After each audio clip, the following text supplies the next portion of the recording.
बिस्मिल्लाहिर्रहमानिर्रहीम अस्सलातु वस्सलामु अला खातमुन नबिय्यीन व अला आलिहि व सहबिहि अजमईन। अस्सलामु अलैकुम व रहमतुल्लाहि व बरकातुहू। वही हुआ जिसका ख़तरा था या खदशा था, और वो ये था कि पाकिस्तान को किसी तौर पर ये जो जंग इस वक्त जारी है ईरान और अमेरिका के दरमियान, उसमें कूदना ना पड़ जाए। ईरान के वज़ीर दाखिला पाकिस्तान तशरीफ़ लाए। उन्होंने पाकिस्तान की अस्करी और सियासी क़यादत से मुलाकातें की, और ये हम आपको गुज़िश्ता व्लॉग के अंदर बता चुके हैं कि ईरान की तरफ से वो ये क्या पैगाम लेके आए थे और उन्हें आगे से क्या जवाब दिया गया। उसकी मज़ीद कुछ तफसीलात हैं, उस पर बात करेंगे, लेकिन साथ में हम ये भी करेंगे जो आज पाकिस्तान ने बुध के रोज़ एक बड़ा सख्त बयान जारी किया है, उसकी वजूहात क्या थी। ये दोनों आपस में इंटरकनेक्टेड है। तो ईरान के वज़ीर दाखिला आए, पाकिस्तान के वज़ीर दाखिला मोहसिन नकवी साहब ने उनका इस्तकबाल किया। ईरान के वज़ीर ख़ारिजा इराक़ची और उनके जो स्पीकर हैं वो पिछले मुज़ाकरात के अंदर शामिल थे। उन दोनों में से कोई फ़र्द नहीं आया। हमारी अब तक की इत्तला के मुताबिक ईरान के वज़ीर दाखिला ने आकर गुजारिश की कि वो जो 14 नकाती जो मुआहदा था जो पाकिस्तान ने ईरान के और अमेरिका के दरमियान दस्तखत करवाए थे, उसको किसी तौर पर बहाल कर दिया जाए तो आपकी बड़ी मेहरबानी होगी। पाकिस्तान ने उससे पहले, उनके आने से पहले, और ज़ाहिर है कि ये उनका दौरा बहुत पुराना शेड्यूल था, जब कतर के अंदर मुज़ाकरात हुए थे, तो उस वक्त से कतर की भी एक डेवलपमेंट है, उस पर भी बात करेंगे। कतर से में ही हो गया था कि अगले मुज़ाकरात जो होंगे ईरान के वो इस्लामाबाद में होंगे, तो वो उस के तहत वो तशरीफ़ लाए थे। तो उन्होंने कहा जी 14 नकाती फार्मूला बहाल किया जाए। हमने फौरी तौर पे फ़ोन उठाया, आफा साहब की तो डायरेक्ट कॉल है ना ट्रंप के साथ, तो हमने ट्रंप साहब को फ़ोन किया कि जनाब वो है कहते हैं। तो ट्रंप ने कहा कि जनाब पहली शर्त ये है कि ये हुर्मुज़ से ऊपर से हाथ उठा लें। ये जो उन्होंने बदमाशी शुरू की हुई है ईरान ने कि हुर्मुज़ में हमारी तरफ से, हमारे इलाके में या समुद्री इलाके में से तो कोई नहीं गुजरेगा हमारी मर्जी के बगैर, लेकिन वो ओमान के समुद्री इलाके से भी कोई नहीं गुजरेगा, और अगर गुजरेगा तो हम उसको बम मारेंगे। ठीक है। तो उन्होंने कहा कि जी ओमान की तरफ से जो गुजरे, ये अपनी समुद्री हदूद बंद करने के ऊपर कादिर हैं, लेकिन अगर ये ओमान वाली इस तरफ की समुद्री हदूद को भी बदमाशी करते हुए बंद करेंगे तो फिर वो हम नहीं करने देंगे, हम इसी तरह मारेंगे, इस तरह फेंटेंगे जिस तरह हम फेंट रहे हैं। ये अमेरिका ने आगे से पैगाम दिया कि हमारी वाहिद शर्त ये है कि पहले वो हुर्मुज़ से गुजरने वाले जो अपनी तरफ से नहीं, देखिए हुर्मुज़ के ऊपर एक तो रास्ता है ना ईरान के साथ साथ, बाकी ईरान कहता है जी मैंने बरूदी सुरंगें बिछाई हुई हैं, तो बरूदी सुरंगें बिछाई हुई हैं तो आप पीछे होकर बैठ जाएं, जो बरूदी सुरंग के साथ बजेगा वो आप ही तबाह हो जाएगा। लेकिन दूसरी साइड के ऊपर ओमान के साथ साथ ओमान ने वो साफ कर लिया रास्ता किसी न किसी तौर पे अमेरिका की मदद से। अब वो कहते हैं जी मैं नहीं किसी को रोकता, जो गुजरना चाहे तो गुजरे। अब जो ओमान के साथ साथ गुजरने की कोशिश करता है, ईरान उसके ऊपर भी जाके बम मार देता है। तो अमेरिका ने कहा फिर तेरी ऐसी तैसी। तो अमेरिका ने कहा जनाब वो गुजरने दे, तो फिर हम मुज़ाकरात के लिए या बातचीत के लिए तैयार हैं। तो ये एक किस्म का अमेरिका की तरफ से ईरान ने ना समझा, और ईरानी वफद के अभी वापस जाने की मतलब कुछ देर के बाद, यानी बुध के रोज़, पाकिस्तान ने एक सख्त बयान जारी किया है।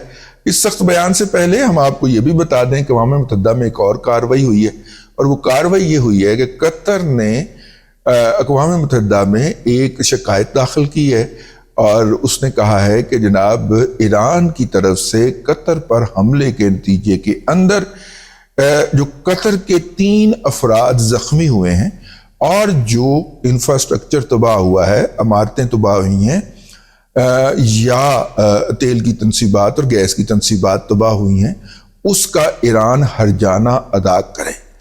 और कतर को वो हर्जाना जो है वो लेने के लिए कोई तगोदो की ज़रूरत नहीं पड़ेगी। ईरान के बहुत सारे मंजमद असासे जो हैं उनमें से कुछ कतर के बैंकों में भी पड़े हुए हैं, वो वहाँ से कटौती कर लेगा। तो उसने अक़वाम मुत्तहिदा को बताया। अब वो अक़वाम मुत्तहिदा के ऊपर मोहर लगवाना चाह रहा है, और उसके बाद फिर किसान पे आ जाने तो बिजू पे आ जाने। कतर के घर में जो बैंक हैं कतर के मुल्क में, उन बैंकों के ऊपर जो है वो उस वक्त हो जाएगा کیا اسے کہنا چاہیے کہ اس میں سے کٹوتی ہو جائے گی، تو یہ لے کے پہنچا۔ بہرحال ہم اس طرف آتے ہیں۔ پاکستان نے بیان جاری کیا، پاکستان نے کہا ہے کہ اس وقت بحر المندب یعنی کہ بحیرہ احمر کے منہ کے اوپر یعنی کہ سعودی عرب سے پرلی طرف جو ہے وہ ایک سمندر کا جو راستہ ہے، اور ساری جو اس وقت تیل کی برآمدات ہیں سعودی عرب کی وہ اس علاقے سے ہو رہی ہیں۔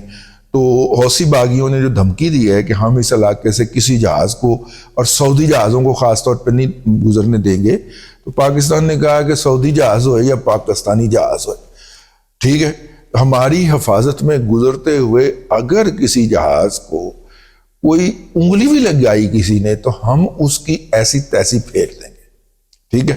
اور یہ ہماری ذمہ داری ہے کہ سعودی عرب کا جو تیل ہے وہ بھی وہاں سے بحفاظت گزاریں اور اپنا تیل بھی ہم بحفاظت گزاریں، یہ ہماری ذمہ داری ہے۔ تو اگر کسی نے پاکستان کے جھنڈے لگے جہاز کو یا سعودی عرب کے جھنڈے لگے جہاز کو اس کے اوپر کوئی پنگا بازی کرنے کی کوشش کی تو ہم جو ہے وہ مطلب کہ چھیل کے رکھ دیں گے، رکھ کے چھیل دیں گے، ٹھیک ہے نا۔ اے والی اتنے سخت الفاظ کے ساتھ پاکستان نے آج تک کسی کو دھمکی نہیں لگائی اس جنگ میں اب تک۔ تو یہ بہت بڑی جسے کہنا چاہیے ڈیولپمنٹ ہے اس وقت اس فرنٹ کے اوپر۔ حوثیز جو ہیں وہ بنیادی طور پہ اکڑ رہے تھے یا اکڑ رہے ہیں ایران کے کہنے کے اوپر، اور حوثیز جو ہیں ان کو بالواسطہ مدد حاصل ہے متحدہ عرب امارات کی۔ تو وہ حوثیز جو ہیں انہوں نے جب یہ اعلان کیا کہ ہم یہاں سے کسی سعودی جہاز کو نہیں گزرنے دیں گے، تو چونکہ پاکستان کا سعودیہ کے اوپر ساتھ مشترکہ دفاع کا معاہدہ ہے اور جس کا بنیادی فارمولہ جو ہے وہ خاکسار نے دیا تھا، جس طرح ہمارے اور بہت سارے فکرے ہٹ ہوئے ہیں اس طرح یہ بھی ہٹ ہو گیا تھا کہ سعودیہ پر حملہ، پاکستان پر حملہ۔ تو اب اگر کسی نے سعودی اثاثوں پر حملے کی دھمکی دی ہے تو پھر پاکستان کا فرض بنتا تھا نا کہ ہم کہیں اوئے دھیان نال ہیں، تو ہم نے پھر کہہ دیا کہ دھیان نال اگر یہاں پہ سعودی کسی اثاثے کو یعنی کہ جہاز کو ہٹ کرنے کی کوشش ہوئی تو ہم پھر بہت بری طرح پیش آئیں گے اور پیس کے رکھ دیں گے۔ اب ٹیکنیکلی وہاں پہ حوثیز جو ہیں وہ حملہ کر نہیں سکتے، وہ 1300 کلومیٹر چوڑا وہاں پہ سمندر ہے۔ ایک سائیڈ پہ افریقی ملک جبوتی واقع ہے، چھوٹا سا ملک ہے، اور دوسری سائیڈ کے اوپر وہ علاقہ بحر المندب کا وہ خطہ واقع ہے جن پہ حوثیوں کا کنٹرول نہیں ہے، بلکہ وہاں کی لیگل حکومت جو ہے جس کو اقوام متحدہ بھی تسلیم کرتا ہے ان کا قبضہ ہے۔ تو یہ حوثیز اس کے اوپر سے گزر کے جب کوئی میزائل ماریں گے تو وہ تو ویسے بھی راستے میں انٹرسیپٹ کیا جا سکتا ہے نا، اتنی کی صلاحیت تو ہے ہمارے پاس، ٹھیک ہے نا۔ ابھی میں نیوی کے بعض ذمہ داروں سے مل کے آیا ہوں تو وہاں پہ یہ بات بھی ہوئی، تو اتنی تو صلاحیت ہے ہمارے پاس کہ ہم اس کو میزائل کو یا ڈرون کو راستے میں گرا لیں، لیکن پھر ہم جو ہیں اس میزائل یا ڈرون کو جہاں سے فائر کیا گیا ہوگا اس جگہ کے اندر بھی برود مار کے آئیں گے جہاں سے وہ برآمد ہوا ہوگا۔ اس بیان کا مطلب یہ ہے۔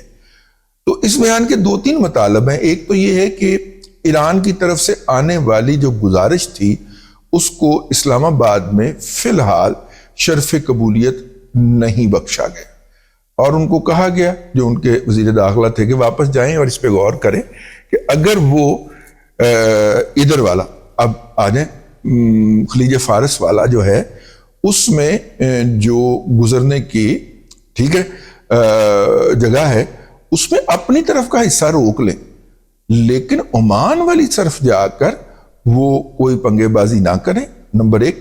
اور یہ بحر المندب جو پرلی طرف احمر والا ہے سعودی عرب کے اس طرف والا، اس کو تو روکنے کے اوپر ایک لمحے کی تاخیر کیے بغیر ہم تون دیں گے، اور ہو سکتا ہے کہ اگر یہ تننے کے لیے پاکستان کے وہاں پہ جو بحریہ کے کمانڈوز ہیں وہ بھی اتارنے پڑے تو اتار دیے جائیں گے، اور بحریہ کے کمانڈوز کی ایک اپنی ہسٹری ہے، وہ بس 2-3 گھنٹے کے اندر کام کر کے واپس آ جایا کرتے ہیں۔ تو یہ جو ہیں یہ جو پوئے چڑھے ہوئے ہیں اور آکڑے پھر رہے ہیں اور ایران کی طرف سے مسلسل ان کو میزائل اور بم جو ملتے رہے ماضی میں، اس کی بنیاد کے اوپر وہ اس علاقے کے اندر اپنے آپ کو بدمعاش سمجھنے شروع ہو گئے، تو چند گھنٹوں کا آپریشن کرنا کوئی زیادہ مشکل نہیں ہوگا۔ اس لیے پاکستان کو مجبوراً اس زبان کے اندر بات کرنی پڑی ہے اس خطے کے حوالے سے، کیونکہ سعودیہ پر حملہ، پاکستان پر حملہ، تو یہ ایک ڈیولپمنٹ ہے جو سامنے آئی، تو میں نے کہا کہ آپ کی خدمت میں بیان کر دی جائے۔ اب تک کے لیے اتنا ہی، اگلے ولاگ کے اندر پھر حاضری ہوگی۔ اللہ تبارک و تعالیٰ آپ کو آسانیاں عطا کرے اور آسانیاں خلق خدا میں تقسیم کرنے کی توفیق عطا کرے۔